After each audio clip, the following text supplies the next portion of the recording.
Warning, this video has very graphic content. This is part 2 of the interview with the ex-prostitute, ex-drug addict, Janet. Bear with us with the sound. Her home has lots of medical equipment in it. I blamed her for a lot of my shit. And, you know, being molested at 9, 10, and 11 by somebody that you moved in, and I'm being molested by this fucking creep, and my other sister is being molested by this fucking creep, and you're not believing us, you know what I'm saying, and throwing beer all in my fucking face, and you're not believing what's going on, and every night this fucking creep is raping me, but you're not believing me, but yet you're still letting them stay here. You see what I'm saying? But I have to remember too, she did all she knew how. I don't know how she was raised. You know, so I had to really just sit back and just think, Janet, your shit was not her fault. So there was some molestation in your childhood. Oh my God. Let me tell you something. This creep that my mom had allowed to live in our house was molesting me every fucking night, viciously. And this creep did not disappear until I decided to tell another family member. And the other family member brought it to my mom, and then they called me in the room, set me on the floor up against the wall. I told them the same thing I told my mom. And she threw a whole can of beer in my face and told me that I was lying. And he was not only molesting me, he was molesting my sister as well. You know, because we slept in the same room. You know what I'm saying? And then when he would hear somebody come, he would run into our bedroom closet and hide. And only then was when my stepfather got the news what was going on, and he disappeared. He just disappeared. I don't know what happened. The creep disappeared. Yeah, he just disappeared. And how many years was the creep around? Boy, this creep was around like about 4 years. 4 years. Right, but come to find out, the reason why the creep winded up from Washington, D.C. to Detroit was because he was raping his own daughter, and his wife found out about it. And so he got in some kind of relationship with your family. No, he was a family member of a family member. But he wasn't my fucking family. And he was allowed to stay with you. And he was allowed to stay in the home with us. Yes. Yes. And at the time, I don't know if it was because of the relationship with the Smirnoff vodka and the Pabst Blue Ribbon beer and the cool cigarettes that my mom had a relationship with. You know, could that have been it? Because after all of that went on, and you know, my mom, she just quit everything. It's like she went to sleep and woke up the next day and she never took another drink, cigarette, or anything. This is after she accepted what was happening to you and your sister. Exactly. Yeah. And so, you know, but my thing was, why didn't you not believe me when I first came and told you? You know what I'm saying? Why didn't you not believe me then? Because I would play the tape back so many times because I thought it was my fault.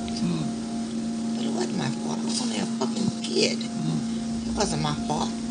What could I have done to be appealing to your ass?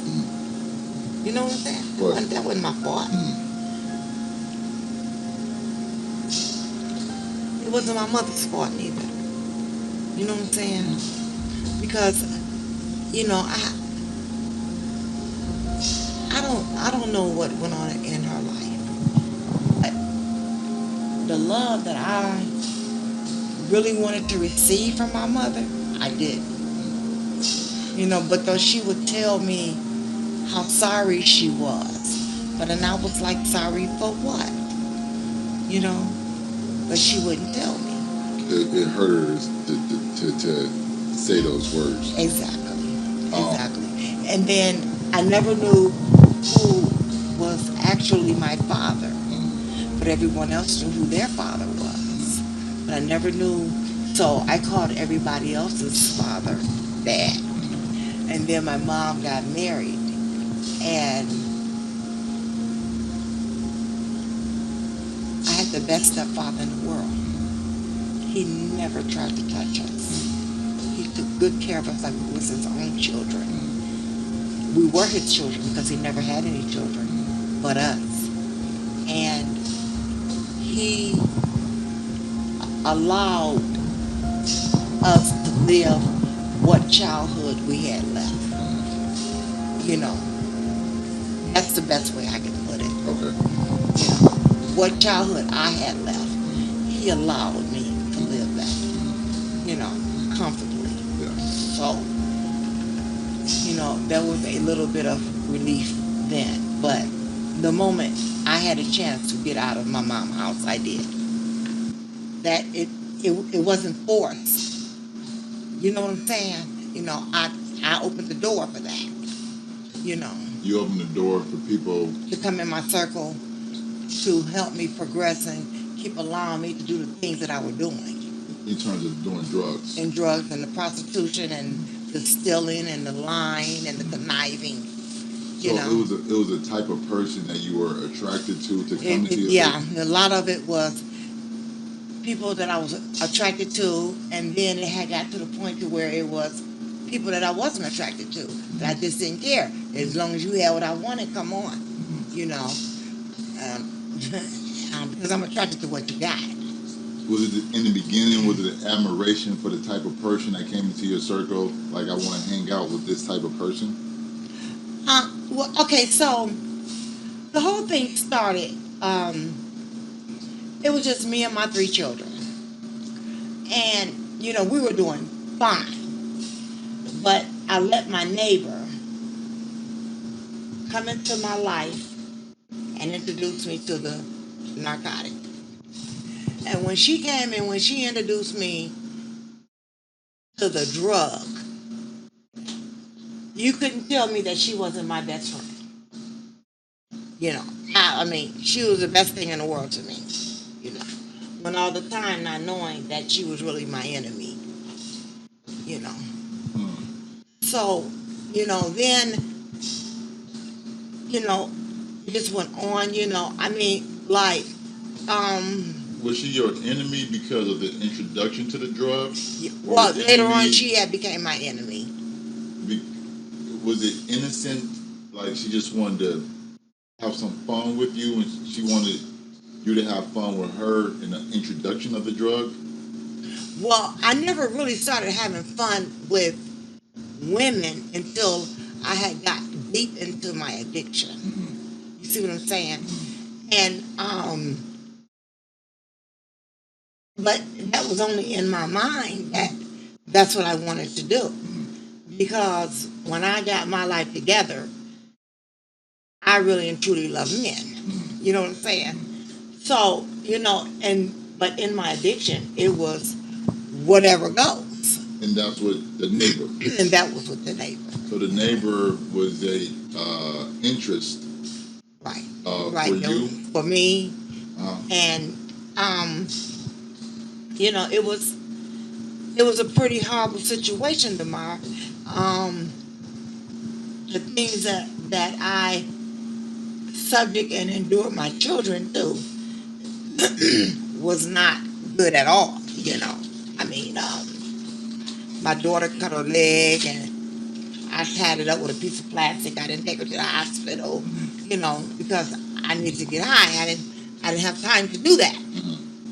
Sorry to go back into the neighbor. It's one of our most asked questions online, the relationship with the neighbor. Now, was this a long-term relationship with the neighbor? I'm glad you asked. This was a very long-term relationship with the neighbor. The neighbor even burnt one of my houses down to the ground. I mean, back then, in my addiction, I feel like she had every right because I stole her car. Uh-huh. I stole her car Mm-hmm. and I sold it to the dope man. So in return, she burned my house down. So who was really hurt the worst?